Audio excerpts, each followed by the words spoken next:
Imagine being stranded on a remote island completely alone. No modern tools, no phones, no way to communicate with the outside world. Just you, your wits, and the harsh elements. What would you do to survive? This is the true story of a man who lived this nightmare and made it out alive.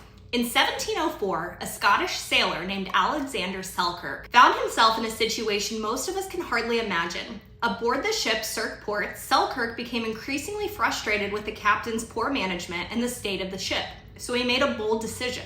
He asked to be marooned on an uninhabited island off the coast of Chile, and the captain agreed. Selkirk was left behind on the island Massautier, now called Robinson Crusoe Island. The island was harsh, wild, and unforgiving, with no human life in sight. But the real challenge wasn't just survival, it was the loneliness. Imagine isolation. Days turned into weeks, weeks into months, and months to years. Selkirk was completely alone, without any means of escape. But this sailor didn't give up. He had a few basic supplies. He had a knife, a musket, some powder, and his clothes. And with these, he had to figure out how to live. He hunted wild goats for food, fished for shellfish, and even made shelter from the island's natural resources. Over time, he adapted to the rhythm of the island. He was resourceful. He created tools from what he could find. He learned to live off the land and even planted crops to supplement his diet. But it wasn't easy. Selkirk faced the constant threat of wild animals, storms, and extreme isolation. There were days when he doubted he would survive, but his determination kept him going. He knew that if he gave up, he wouldn't make it.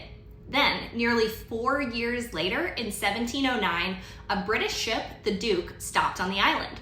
The crew couldn't believe their eyes when they saw Selkirk healthy, alive, and still standing after all that time. Selkirk's story spread quickly, and it became known far and wide. It's believed that his incredible survival inspired Daniel Defoe to write the legendary novel Robinson Crusoe, published just a decade later.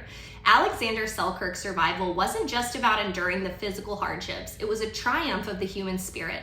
He was a man who, alone on a barren island, found the strength to survive through sheer willpower. His story reminds us all of the resilience we're capable of when faced with the unimaginable. Next time you think you're having a bad day, remember Alexander Selkirk and the years he spent alone on an island. If he could survive that, we can face just about anything.